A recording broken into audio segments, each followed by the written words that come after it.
Dans les années 70, on voit apparaître beaucoup de films de science-fiction à caractère environnemental. Il y en a qui n'ont pas passé à l'histoire. Puis le film d'aujourd'hui, c'est un de ces films-là, un film que j'ai bien aimé. Ce film-là, c'est Doomwatch de 1972, basé sur une série télé du même nom. C'est réalisé par Peter Safdie. C'est un gars qui a fait pas mal de films, entre autres pour la Hammer, Taste of the Blood of Dracula, que j'ai beaucoup aimé. Dans le film d'aujourd'hui, bon, c'est ça. Qu'est-ce que c'est tout ça? C'est l'histoire d'une agence gouvernementale formée pour enquêter sur les désastres écologiques potentiels, puis corriger les problèmes. Ils ont le pouvoir, entre autres, là, d'aller voir les militaires, puis les compagnies, puis de leur faire rendre des comptes, etc. Puis c'est ce qui arrive effectivement ici, la marine est impliquée. Quand le film commence, notre héros, le docteur Henry, qui n'était pas un personnage de la série, apparemment c'est quelqu'un qu'ils ont rajouté pour le film. Là. Les acteurs de la série sont plus ou moins des rôles de faire-valoir, mais en tout cas, lui, notre brave docteur Henry, va sur une île éloignée, perdue dans le milieu de nulle part, dans l'archipel britannique. Il y a eu une sorte de déversement quelques années plus tôt, puis c'est plutôt une enquête de routine. Il s'attend à passer une journée là, puis à ramasser quelques spécimens aquatiques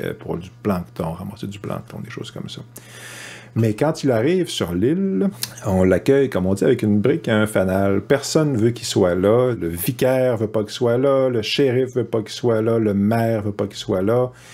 Il y a deux personnes qui lui font plus ou moins des belles façons. Il y a la bonne femme qui a un hôtel qui finit par accepter de l'héberger. L'autre personne qui lui parle, avec un semblant de courtoisie, c'est la professeure d'école, qui, elle non plus, vient pas de l'île, qui reste là depuis 2 ans, mais même elle trouve que la présence de ce docteur Henry-là fait juste compliquer une situation, puis on sent qu'il y a un problème, on sent qu'il y a un assez gros problème sur cette île-là, en fait.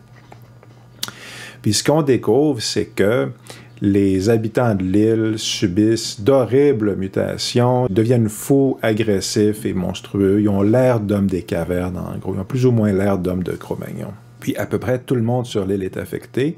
Certainement toutes les familles sont affectées.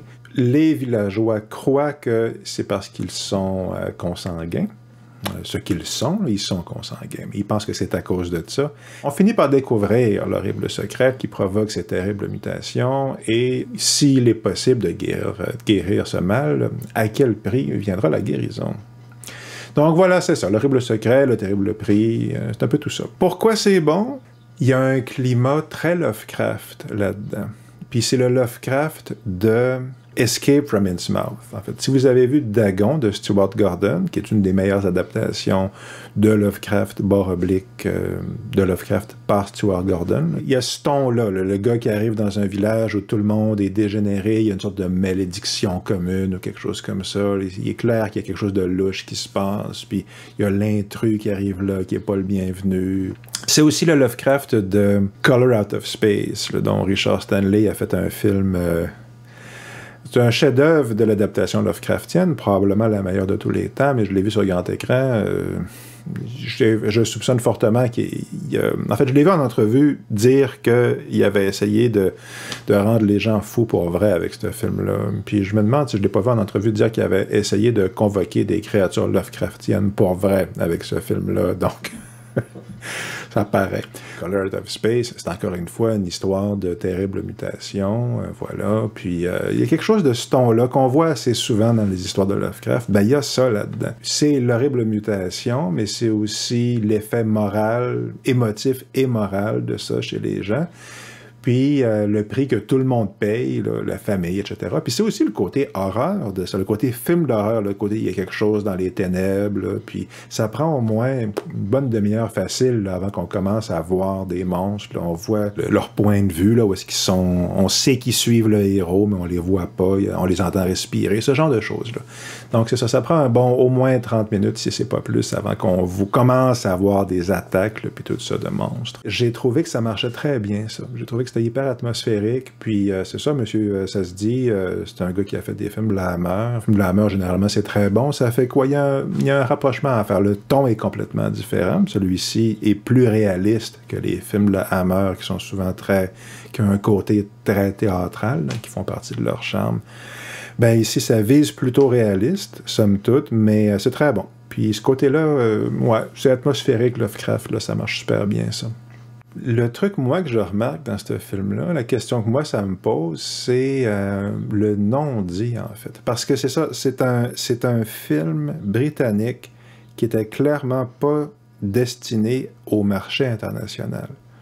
Et si on compare justement les films de la Hammer, ben les films de la Hammer, c'est une industrie, ils en ont fait des tonnes, moi j'adore prodigieusement ça, mais c'est des films commerciaux, ils espèrent que ça va pogner à l'international, puis c'est un fait, ça a pogné énormément. Ici, le film, basé sur une série télé que personne ne connaît, à part les Britanniques, au fait de la gloire, présumément, de cette série télé-là, mais que personne ne connaissait, à part les Britanniques, avec des personnages de la série qui ne nous sont pas présentés, ils sont juste là. Donc, on a un film qui s'adresse uniquement à des Britanniques, ça veut dire qu'il y a plein de choses qui sont prises pour acquis, qui ne sont pas expliquées. Puis c'est ça qui est intéressant. À quel point il y a plein d'affaires, quand on regarde un film de notre pays, qui ne nous sont pas expliquées, puis que ça fait partie du mystère puis du charme du film. Une partie du plaisir de regarder un film de notre pays, c'est de pas comprendre qu'est-ce qui se passe en partie.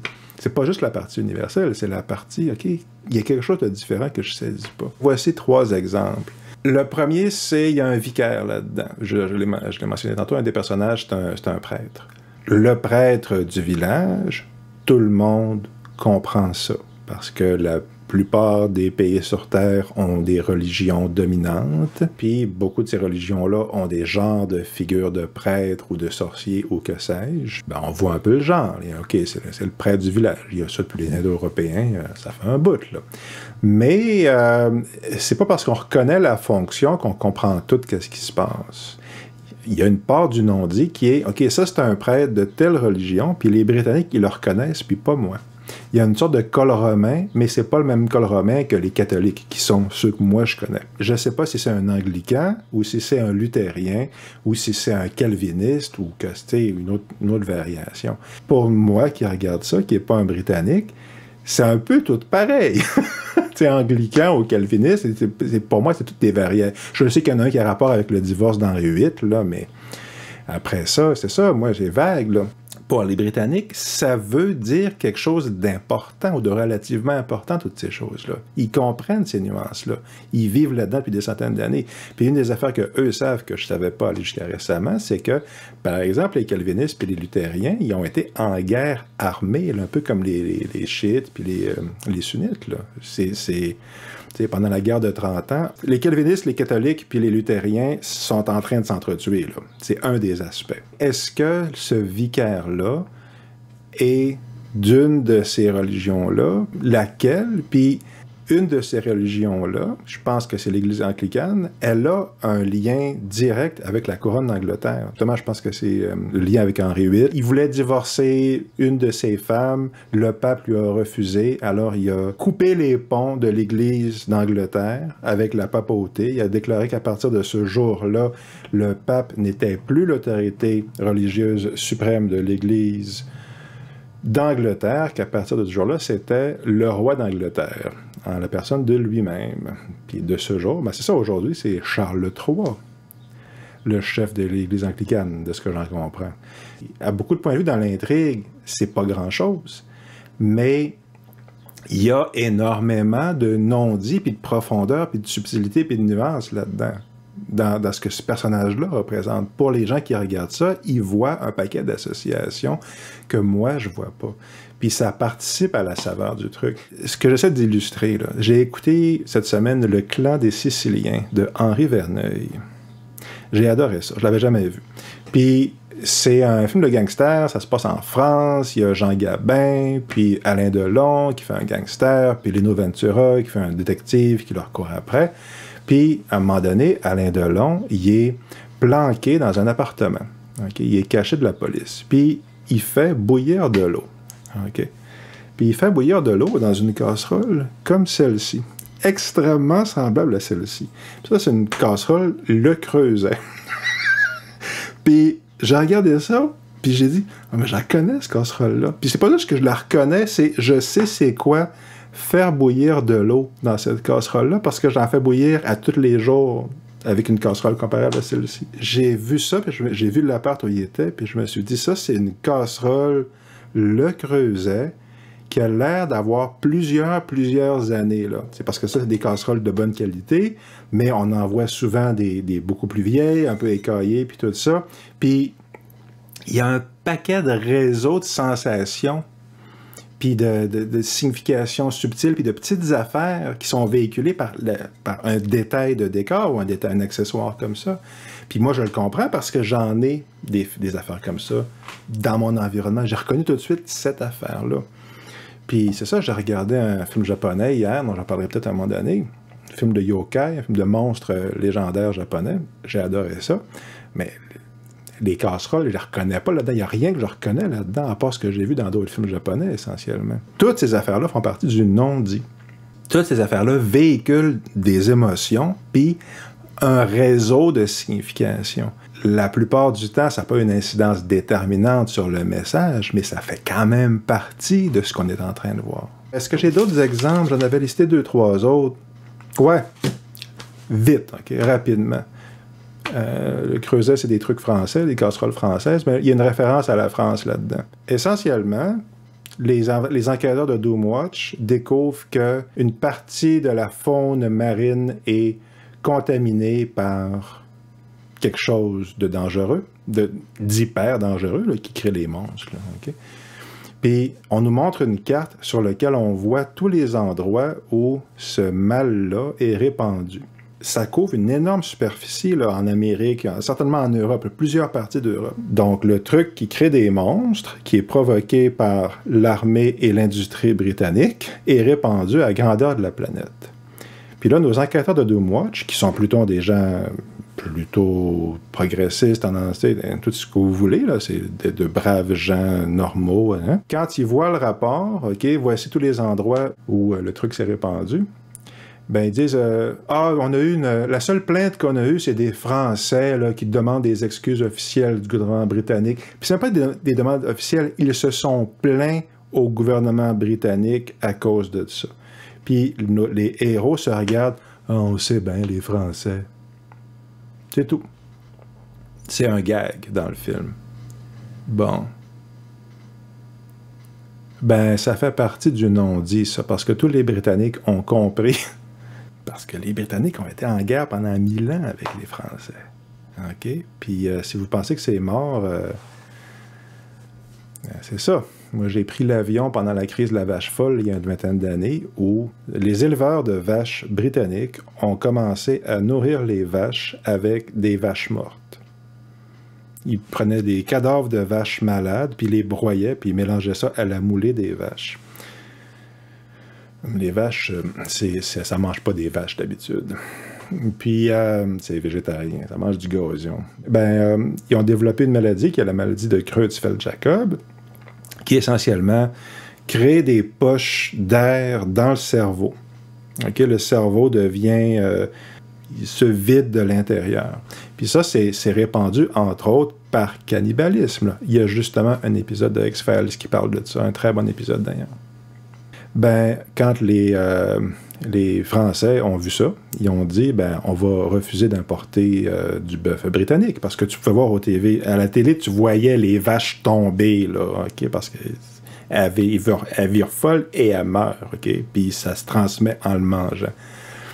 Fait que, tu sais, puis ça, c'est parce que, voilà, ils ont transformé les vaches en cannibales, OK. Puis ça se passe, encore une fois, il y a une vingtaine d'années. Le gouvernement français a dit, ben, tant que ça va durer, puis tant que vous allez nourrir vos vaches avec de la chair de vache, on va refuser de faire rentrer les vaches, la viande britannique.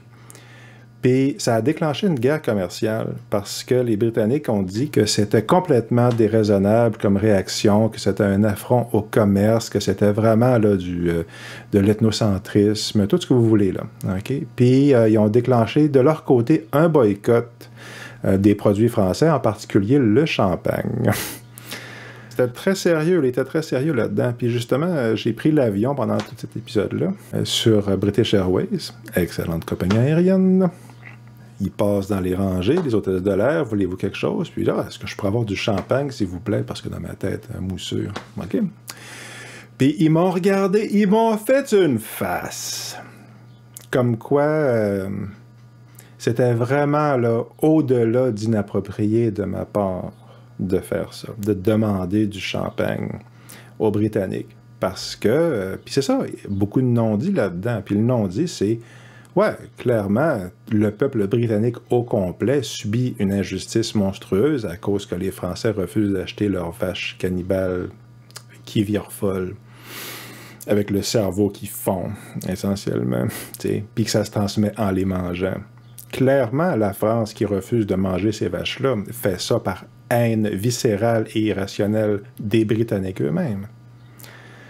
Bon, fait que, ben c'est justement, puis tout ça, c'est dans le non-dit, ben voilà, ça fait que c'est pas parce que les gens font des belles façons qu'ils disent tout ce qu'ils pensent. S'ils ont été en guerre ou en conflit pendant 1000 ans, bataille d'Azincourt, qu'est-ce que vous voulez, les Normands, l'invasion de, je pense que c'est Guillaume le Conquérant, ces conflits-là, ça fait partie du non-dit, ça fait partie de la trame narrative. Puis c'est ça fait partie du climat culturel, voilà, que les spectateurs du film comprennent tout de suite, essentiellement. Ils ne pensent pas forcément à Guillaume le Conquérant, mais quand ils disent « Ah oui, les Français sont encore en train de se plaindre », ils se comprennent toutes. On pourrait continuer, il y aurait d'autres exemples. Mais c'est ça, dans ce non-dit-là, qu'est-ce qu'il y a? Puis je pense qu'il y a toujours ça, peu importe c'est qui, là, okay? Dans une histoire qui nous est racontée ouvertement. Okay? Il y a la partie qu'on voit, mais il n'y a pas rien que la partie qu'on voit. Il y a un paquet d'affaires implicites en arrière. Puis dans ces affaires implicites-là, il y a des affaires qui sont... C'est ça, il y en a qui sont conscientes, il y en a qui sont inconscientes. Il y en a qui sont juste des habitudes culturelles, là, comme mon affaire de... Ben, casserole, ça n'a pas une profonde signification, mais c'est un signifiant de... Voilà, c'est un truc, un objet qui veut dire quelque chose dans la culture, que les gens reconnaissent. Bon, c'est ça, conduire à droite ou à gauche. Il y a des affaires comme ça. Mais il y a aussi, voilà, des trucs comme le conflit avec la France, bon, qui sont beaucoup plus profonds, puis qui sont beaucoup plus... empreint de toutes sortes de sentiments, pas toujours avoués, pas toujours... voilà, il y a beaucoup d'ambivalence dans tout ça, finalement. Il y a de la mauvaise conscience, il y a de la mauvaise foi, il y a l'agressivité refoulée, il y a un paquet d'affaires comme ça, puis c'est souvent des émotions qui sont, ou des états qui sont considérés comme mauvais et nuisibles, et donc refoulés. Ben, c'est justement, ils sont refoulés, ils se ramassent dans le non-dit, ils se ramassent dans l'inconscient, voilà, tout ça. Puis, je finis là-dessus... dans la série américaine moyenne ou dans le film américain moyen ou même des émissions comme La Voix jusqu'à un certain point, mais toute l'idée c'est le discours c'est voici la culture universelle que nous partageons tous. Peu importe où nous sommes sur Terre, nous avons ceci en commun. Puis depuis plusieurs années, on voit ces films-là ou ces œuvres-là, peu importe, c'est ça, mettre des gens de différentes minorités, des hindous, des musulmans, tout ce que vous voulez, tu sais. Puis maintenant, c'est ça, c'est la diversité, des Asiatiques dans la guerre des étoiles, des affaires comme ça. Mais, pour moi, personnellement, je trouve toujours que ça sonne faux, puis je pense que c'est ça, la raison pour laquelle ça sonne faux, c'est parce que, justement, ils mettent le symbole de la culture. Ils mettent une couleur de peau, ils mettent un signifiant, mais le non-dit derrière l'histoire qui m'est présentée, c'est encore un non-dit d'histoire britannique ou américaine. C'est ça, ce que l'histoire est en train de me raconter à ce moment-là, c'est que c'est toute la même chose en arrière, que le non-dit, ce qui n'est pas exprimé dans l'histoire, est 100% pareil dans tous les cas, ça vaut même pas la peine d'en parler, parce que nous sommes tous semblables, nous sommes tous des frères. Puis si on remet en question qu'il y a quelque chose de différent en arrière, c'est parce qu'on est contre la fraternité. Ben voilà, c'est le discours anglo-américain. Quelle est la différence entre les anglo-américains et le reste du monde? Au niveau, je veux dire, qui a un empire aujourd'hui? Ben, c'est ça, c'est dans le non-dit. Il ne faut pas en parler, il ne faut pas le dire, c'est mal. C'est embêtant, ces sujets-là, parce que toute l'idée, c'est justement de rendre la discussion impossible. Voilà. Puis j'ai l'impression que c'est encore une fois, une des sources des problèmes qu'on a aujourd'hui collectivement, qu'il faut en parler, mais on ne trouve plus de moyen d'en parler. Voilà, donc, vaste sujet, mais la recommandation pour aujourd'hui, c'est Raw Meat. J'oublie l'année. Raw Meat, Deathline, c'est connu sous 2 titres. C'est un autre film britannique. Ça raconte l'histoire il y a une station de métro, puis il y a une série de disparitions mystérieuses près de cette station de métro-là. On découvre qu'il y a une peuplade d'êtres humains dégénérés, consanguins, encore une fois, qui vivent enterrés dans une station de métro désaffectée. C'est notre enquêteur Donald Pleasence qui découvre tout ça. Il y a possiblement un complot. Christopher Lee fait une apparition. Il est très cool, Christopher Lee. On voit une scène, mais il est super bon. Puis, encore une fois, comme dans Death Watch, en vérité, on a un gars sympathique, mais tout à fait normal, classe moyenne, gars moyen, classe moyenne, fait son boulot, puis découvre une gang de dégénérés consanguins qui ont des liens sociaux et familiaux, pas juste à cause de la consanguinité, mais dont le lien social et familial est très réel. En fait, les deux films nous présentent ça, là, que c'est important et que c'est touchant pour eux autres. Mais évidemment, le progrès fait que ces gens dégénérés n'ont pas beaucoup d'avenir, on va dire ça comme ça. Ils sont dangereux, voilà, fait que... Puis dans les deux films, il y a cette idée-là, puis ouais, c'est intéressant. Puis moi, j'ai beaucoup aimé ça, Deathline, honnêtement. Raw Meat, Deathline, je l'ai vu juste une fois, mais ça m'avait agréablement surpris. J'avais trouvé ça touchant à cause de l'aspect que je viens de mentionner. Bon suspense réussi. Les Britanniques sont vraiment très, très forts pour ce genre de film-là. Il y a quelque chose émotivement qui est souvent très, très vrai